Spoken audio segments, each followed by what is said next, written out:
Welcome back. This is Dr. Matt Campbell with AcroPsych, and this time we're going to talk about why alcoholism or alcohol addiction we refer to as alcohol use disorder. Okay. In this video, I want to specifically talk about what the criteria are for alcohol use disorder and how you can recognize when it applies to you. Let's do it. So if we break down alcohol use disorder, we can break it down into we want to have criteria, and we're going to need to meet a certain cutoff point over a certain period of time. So alcohol use disorder is referencing back to that DSM-5, which I have a video back before if you want to check that out. The Diagnostic and Statistical Manual of Mental Disorders. Okay. And so that's the psychiatric Bible, as some will refer it to, and that gives us our list of diagnoses. So alcohol use disorder, many times in common, just the community, what you'll hear from people is talk about alcoholism or alcohol addiction. The scientific and medical definition that we use is alcohol use disorder. Okay. And so we look at people meeting a specific criteria, which they need to meet these criteria for a specific amount of time. For this disorder, it's 12 months.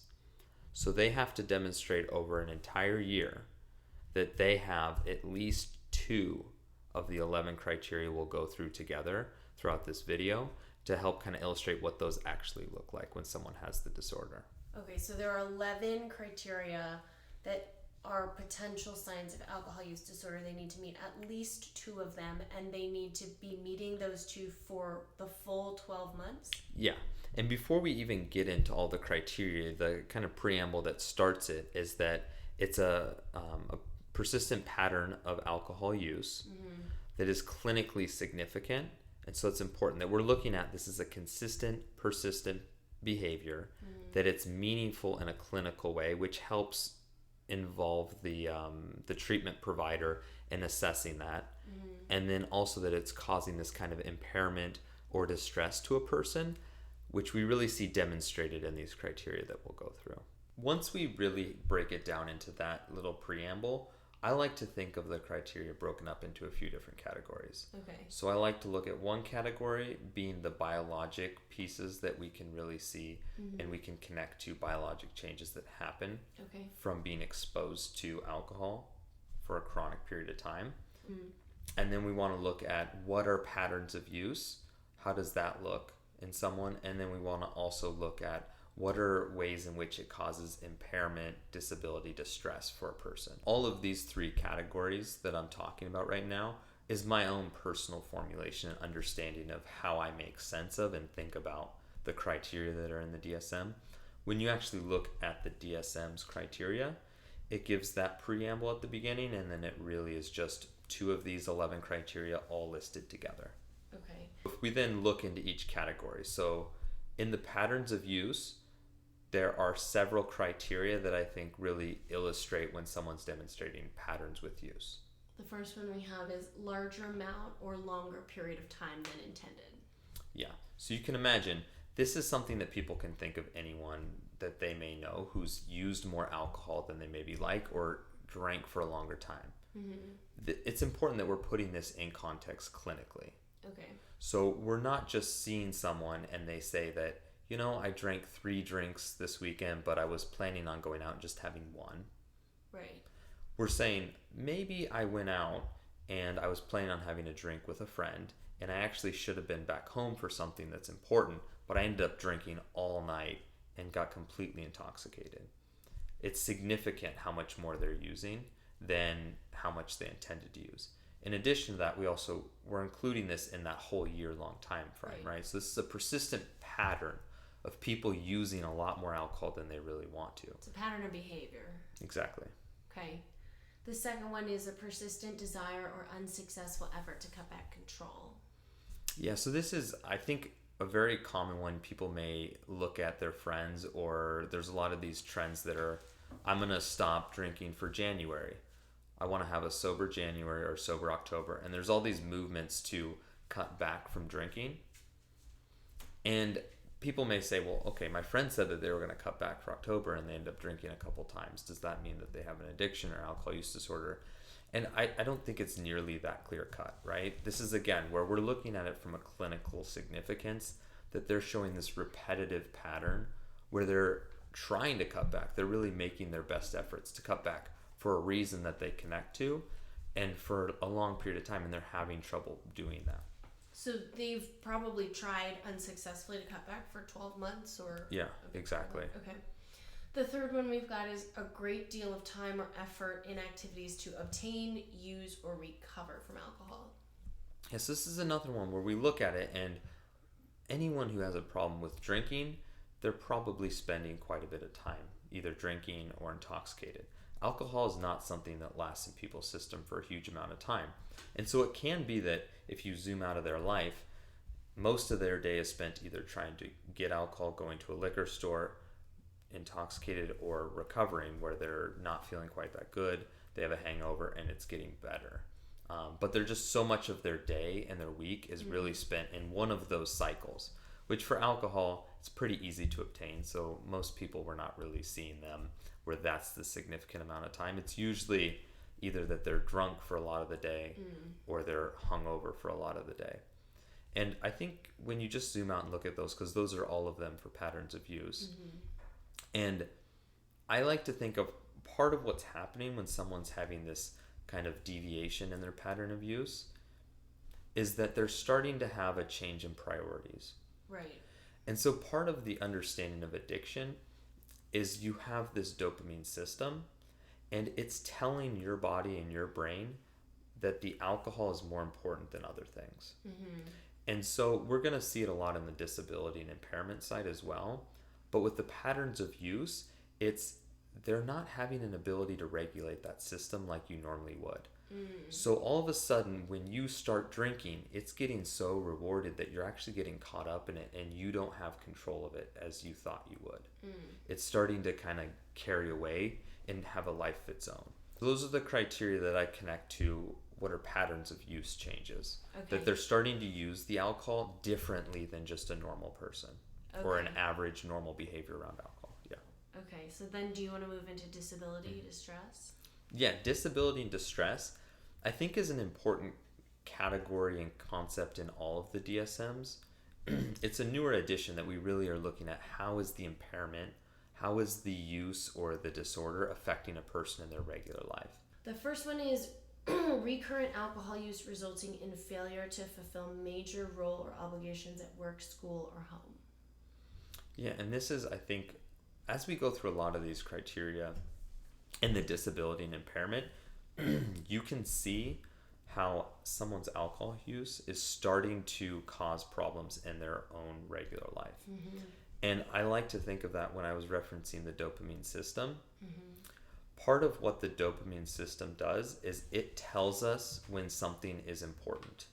It gives us a salience to what's going on.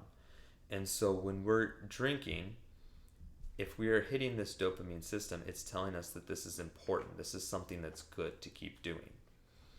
And as we hit this system over and over and over again, we start to think that alcohol is more important than other areas of our life. From a physical standpoint, we start to prioritize alcohol in a way that it's going to start costing us a lot of these disabilities and these problems. And yet we still aren't seeing people stop drinking or cut back drinking, even in the face of all these. And so we're talking about here is social, work, home. So these are obligations and roles that someone normally is carrying out. But now, because of the alcohol use, it's getting in the way of them, say if they're a parent, doing the normal responsibilities that they would have done as a parent. They're not home at time, or they're not picking up their son from school.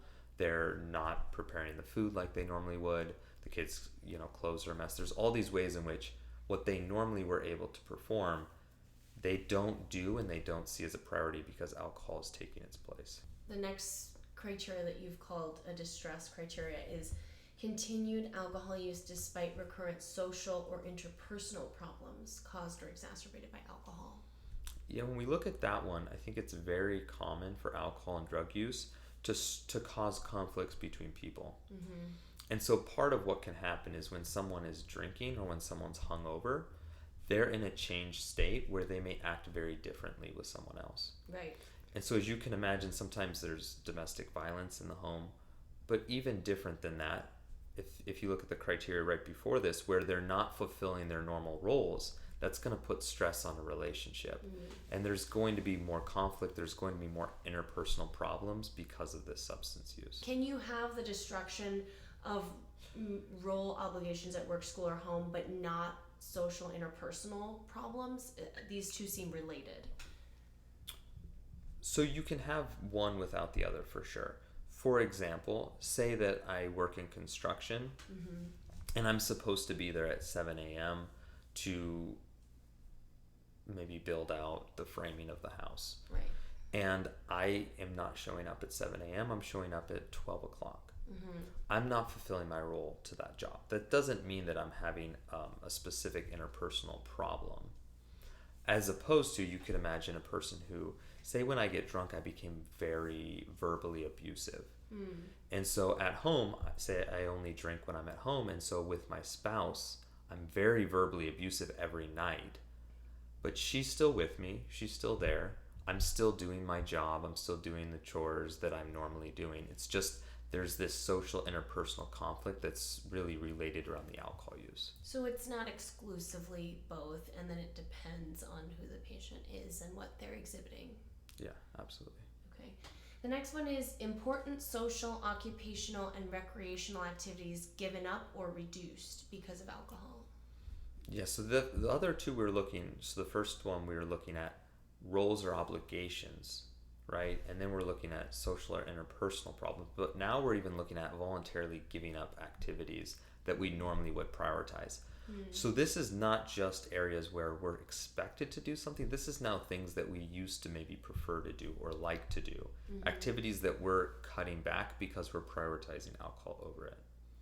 What are some examples that you've seen? I think a good example, if you can imagine someone who really enjoys certain kinds of social activities. So some people who, when they first start drinking, they also like being part of the football team. So maybe it can be a process of they drink on the weekend after they're playing football with their friends. But then what happens is the drinking starts to be the priority, and they'd rather drink. And then maybe they're drinking before the football game. And eventually they start drinking to the point where they're like, I don't really like football that much. Let me just give up my football league and I'll meet friends and watch football. So you see them start to decrease things that they used to prioritize. I see. Because of the drinking. Okay. The next one is recurrent alcohol use in situations in which it's physically hazardous. Yeah, so this is a good one. I mean, alcohol, it is very prevalent that, and this is why there's a lot of commercials and there's effort been made to decrease drunk driving. Is a lot of people will actually, unfortunately, there have been a lot of people who've driven when drunk, which I do not encourage and is clearly hazardous and dangerous. And there's been a lot of deaths because of this. And you see people, and this is one of the questions that we'll frequently ask is when you're drinking, do you ever drive? Because they're putting themselves in a hazardous situation when they drive. And say some of them have multiple DUIs and they continue to drink. Or they continue to do other things that are dangerous, but that's just such a clear example of physically hazardous where they could die or other people could die or be injured as well. Okay, so there's a judgment, an impairment of judgment happening because they're on alcohol and and it aligns with something physically dangerous. Yeah. And their ability to stop themselves or to see that me drinking may lead me to be, put myself in danger, so maybe I shouldn't drink. They're not prioritizing that. We're now on the last of the fifth of the disability or distress impairments caused by alcohol use disorder, which is alcohol use is continued despite the knowledge of having a persistent physical or psychological problem likely caused or exacerbated by alcohol. So this is one very frequently that we see in a hospital setting, in an emergency room, in a medical floor, or even in a psychiatric service. We talk about psychological problems. But I think a clear example of this is, say, someone with cirrhosis. And so one of the things that can happen when someone drinks a lot of heavy alcohol for a long period of time is it damages the liver.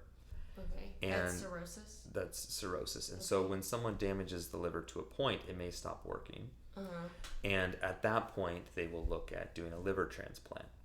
Okay. And usually for someone to get a liver transplant, they're going to be looking at how much alcohol they're using and how much that's contributing, and maybe say that you have to have a period of abstinence or you have some sort of contingent plan, because if someone gets a new liver, they want to make sure that they're able to take care of that and not, end up drinking to the point where that liver is also destroyed. And so when we look at that, there are people who the drinking has become such a significant pattern, is even though they know that alcohol is destroying their liver and possibly leading them to die or have all sorts of medical problems, they continue to drink. Oh, right. What's an example of a psychological problem? This one, I think we actually do see a decent amount in psychiatry related to either anxiety or depression or sleep problems. Because of alcohol? Yeah, so alcohol is really, really rough on the sleep cycle, and a lot of people end up drinking because it helps them fall asleep maybe at the beginning, but it ends up disrupting their quality of sleep throughout the night. And so we do see people who have trouble adjusting their alcohol even when we know that that's what's causing their sleep problem, or even when we suspect that that's why they're depressed. And we recommend, stopping alcohol while we try to improve their mood and treat their depression. And there are people that have a hard time cutting back at that point too. So this one, though, requires the person using alcohol to know that there's a problem. And that can come in many forms. You're saying you most often see the problem, or them understanding the problem, in like an emergency room setting, when they're like, this problem, or when a doctor, for example, has said this problem is so bad you need a liver transplant, or a sleep therapist will say this problem is so bad that your sleep is being impaired. But how are they normally, I guess the question is like, how do they usually know, the knowing piece? Yeah, I think knowing is always a difficult thing within psychiatry and within addictions as well. We talk in one of my videos about anosognosia, and there is an idea of how much insight a person can have within a addictive process or within psychiatry. The person who's facing the addiction. Yeah.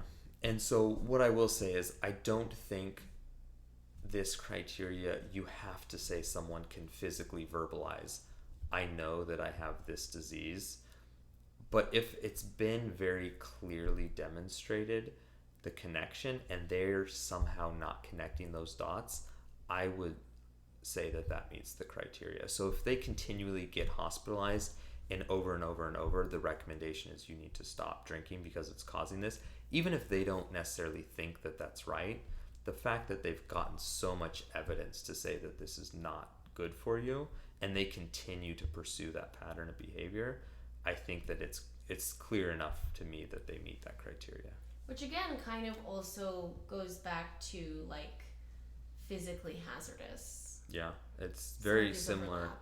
There's a lot of similarities, and I think that, and this is part of the reason that I clump them in this kind of way, is I think that they generally get to certain kinds of trends. Right. Because you see the pattern of use, you see how someone's starting to use alcohol differently than an average person. Right. Or how they even typically would. You see the disability categories, you start to see problems coming up in their life because of alcohol. And then you see the last one is you start to see physical changes on their body because of alcohol. So let's get into that, the biology that changes. So the first impairment biologically are cravings or a strong desire to use. Yeah, so cravings or strong desire to use. This one out of this three categories is probably the least obviously biologic. I think some people may put them somewhere else, but I think it really does. In the addictive process, we have clear connections to the dopamine system. And what we can see is when someone has such strong desires to use and cravings, that they clearly have a deviation in how their dopamine system is looking at alcohol. And I think this one is an especially important one to look at, in that many people can see this as friends or family, people you know. A lot of people will say, like, when I get home, I just want to drink. If you remember some of that preamble, that wouldn't meet this criteria. Someone feeling like, oh, I'm stressed out, I want to drink. That, to me, is not meeting this criteria. What we're really talking about is, say someone is at work, and that whole day they're at work, they're thinking, I really want to drink. And that's what's on their mind. They're trying to get through the day. They're trying to do other things, but really they're feeling this pull to, I want to drink. They're feeling this craving. These thoughts are all about alcohol. That's really what we're talking about. These are persistent things that are really impacting someone, not just someone who likes drinking and the way that you might like a piece of chocolate and desire to eat chocolate. It's not the same as that. Next one is tolerance, and you've got two things under here. The need for markedly increased amounts of alcohol, so your tolerance is going up, and the markedly diminished effects from the same use of alcohol. Yeah, so tolerance is a really good example of how alcohol affects us over a long period of time, or any substance. So humans have made, they've adjusted over time. We have a very strong desire for what's called homeostasis. If anyone's ever heard, a really good analogy is the thermostat and with temperature. Okay. So if it's really hot out, that means I have to keep my body at 98.6 degrees or whatever specific temperature I tend to keep my body at. And I have to cool down despite it being really hot. So my body knows and has a lot of mechanisms to cool me down. If it's really cold, my body senses that and has to heat up to keep my body at the right temperature. So whatever the environment is, I have to adjust my body to keep that homeostasis. Right. So if I'm drinking alcohol, this is where we're seeing bodily changes because of how much and how long someone's being exposed to alcohol. So if you just imagine, this isn't exactly how it works, but imagine I live at 0.4 BAL. That my alcohol basically has some level, or my blood has some level of alcohol in it all the time. Okay. My body's going to need to it's going to need to adjust, kind of like that thermostat, to where it is able to function completely normally with that amount of alcohol. So you're going to get changes in brain receptors and brain neurotransmission. And so what's going to happen is, and you're going to have changes in how you metabolize alcohol. So tolerance is, say I drink, I started drinking 2-3 beers once a night, and I would feel pretty good. I'd feel calm, I'd be able to sleep, everything's good.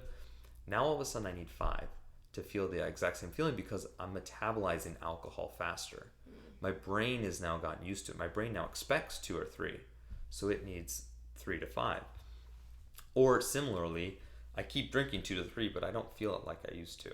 Right.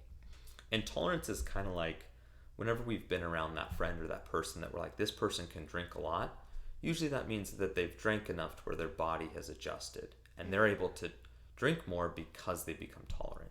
The final one of biology is withdrawal, either withdrawal syndrome or use to prevent withdrawal. Yeah, so withdrawal fits really well within biology and has a lot of similarities to tolerance. The difference, I will say, is tolerance says I need to drink more or I'm going to feel less with the same amount of alcohol. What withdrawal is say you remove alcohol. This is now my body saying, hold on, I've set the thermostat to have a certain amount of alcohol in my system. You have to keep feeding me alcohol. And so it's going to have a response when alcohol is not there. And a lot of withdrawal can actually feed more alcohol consumption, because if I'm going through withdrawal, the most immediate relief I can get is drinking alcohol. And so this is where we'll see a lot of people is they'll drink, the hair of the dog. That's them trying to prevent withdrawal, is they're going to get a little bit more alcohol in their system to prevent that withdrawal syndrome. If not, people can get very shaky, sweaty. They're going to have all of that opposite reaction than alcohol because they've gotten so used to it.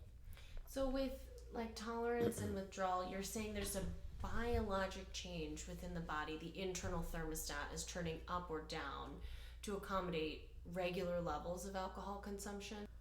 If we wanted to look at it more specifically biologically, we could look at some of the receptors that will actually change. And so if someone actually presents to the hospital in significant alcohol withdrawal, we will give them what are called benzodiazepines. And these act on the GABA receptor. Okay. So alcohol acts on the GABA receptor. Right. And what happens is you continually drink alcohol, right? These GABA receptors are going to become less sensitive. Sure. because they're getting so much alcohol. Sure. So usually you'll have some sort of down regulation of receptors, which means there's less receptors, or the receptors are going to be less easily activated. It's going to take a higher amount of alcohol to activate them.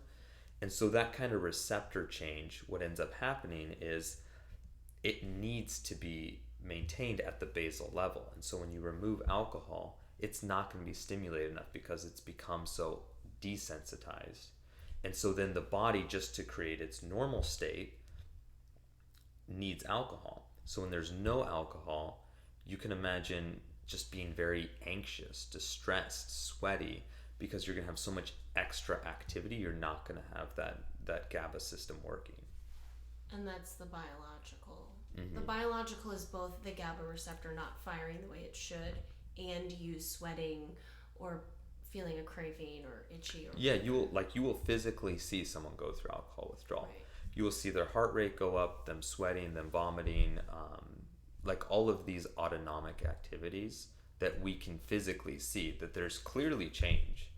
Like if I wake up in the morning, I don't show up looking like this, but if I'm drinking for a year straight and then I stop drinking and I go in, you can physically look at someone and be like, okay, this is clearly a change that's happened in their body. Okay. So what are specifiers within these 11 criteria? Yes, the basis is we start with getting this diagnosis and then we look at some of these specifiers. You get the diagnosis, again, by having 2 of any of the 11 criteria we just talked about. Exactly. Getting 2 of the 11 criteria we talked about gives you the diagnosis of alcohol use disorder. Over 12 months. Over 12 months. And then we look at, okay, but every single person there is not exactly the same. Right. There are people who now don't drink, who are in remission. And so we want to make sure we're separating the people who have an alcohol use disorder but are in remission. So we're going to specify if that's early remission, if it's been 3 months, or if that's a sustained remission. If they've had a year sober without any of these criteria, except, the cravings and urges will allow, but these other criteria we're talking about, that all of those criteria have gone away for a year, that they're in sustained remission.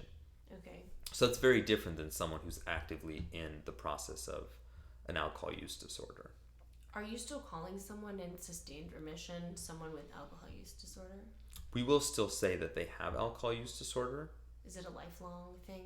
So once you've met the criteria for a year, we do continue to hold on to that diagnostic criteria, that diagnosis. And part of the reason, I think, is how we understand addiction and people's susceptibilities. And I think it being relevant to, even just the risks and rewards around giving people certain medications in the future, and also making sure that they have supports to maintain sobriety. What are some other specifiers we might want to talk about? The other specifiers we look at are in a controlled environment, which a lot of this, if someone looks that they have a substance use disorder, which right now we're talking about alcohol use disorder, you can imagine if they're in a place where they can't actually drink, like they're in a hospital or they're in a prison system, or they're somewhere where the environment actually prevents them from having access. In a rehab.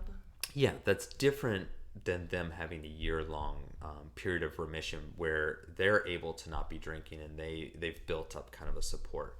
So we also will differentiate them, and then I think more importantly we'll differentiate based off severity.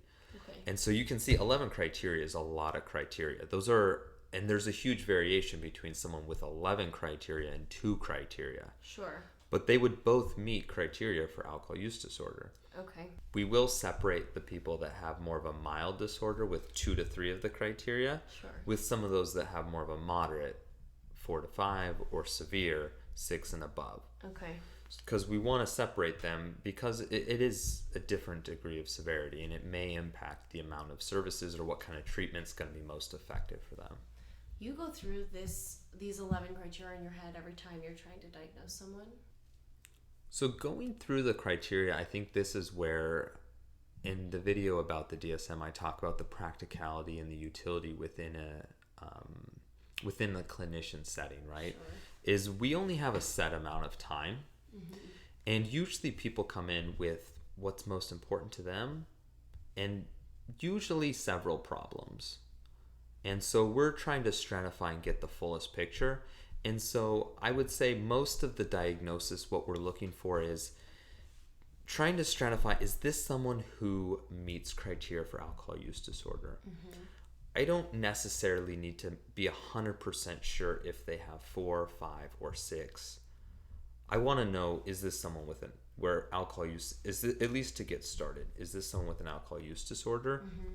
Get the full picture of what other disorders are we working with. You have so much that you really want to clarify that you're stratifying. There are some times where you may want to get more specific on exactly all of those, but it always depends on how much more you're juggling and how much more of a picture you need to get and how much time you can focus on one specific disorder. So does your understanding of how many of these 11 criteria someone meets, does that inform what kind of treatment you point them towards? Yeah, I will say the more severe the substance use disorder, which I would even say this isn't in the diagnostic criteria, but all of the timelines hit 1 year. Right. But you can look at people and be like, okay, well, 1 year I don't think is the same thing as someone who's been drinking for 20 years or 30 years, right? Mm-hmm. So there's a way in which we're stratifying and what they've tried to do. This diagnosis doesn't get at what kind of interventions have they tried, what kind of supports do they have, mm-hmm. what kind of strengths do they have, what kind of motivations do they have. Mm-hmm. And so we do look at all of this and we stratify what kind of interventions do we think are going to be most helpful and what kind of interventions plug maybe some of the holes that they have just within their own kind of environment or situation. So it's a combination of having someone who's a professional who can make these discernments on top of calculating in how many other things we're looking at in the whole picture, how many meds they've tried in order to treat it most effectively. Yeah, absolutely. Because if you look at someone and you say, okay, well, they do have alcohol use disorder, but they also have depression, or they also have bipolar, or they have schizophrenia. Like, they could have a whole host of things. And if we don't treat those, what we do understand is it's going to be hard to treat the alcohol use disorder. So you usually have to integrate and look at all of the situations that are going on and what kind of medical problems may arise as well, and look at all of those to create a comprehensive treatment plan. So that wraps up our discussion on the criteria for alcohol use disorder. And so we talked about this is the criteria we use in the DSM, mm-hmm. the 12 months meeting 2 of the 11 criteria, and really how it impacts someone from a biologic standpoint, from a disability standpoint, and from a pattern of use standpoint. And so when we diagnose someone, that's the way that we understand it in the medical community. And I hope that this helps you get an idea of how we're looking at someone and how we're understanding someone with an alcohol use disorder. That's going to help us really make a good treatment plan for people. And so please join us on the next video for more information about addiction psychiatry. This is Dr. Matt Campbell. We'll see you next time. This has been another episode of Conversations with AcroPsych, hosted by Dr. Matt Campbell. Thank you so much for watching. Please leave a comment below for the topics and resources that you want to hear about as our next general educational topic. This video and all information put forth is for general educational purposes. It does not form a doctor-patient relationship. It does not provide any medical advice or individual care. It is in no way a replacement to your medical professional, and we recommend seeking appropriate professional assistance with all your healthcare questions and needs. For any psychiatric or medical emergencies or any safety concerns at all, please utilize appropriate emergency services. This includes 911 or going to the nearest emergency room. For needing to speak to a mental health counselor, there is 24/7 hour hotline that you can reach a crisis counselor.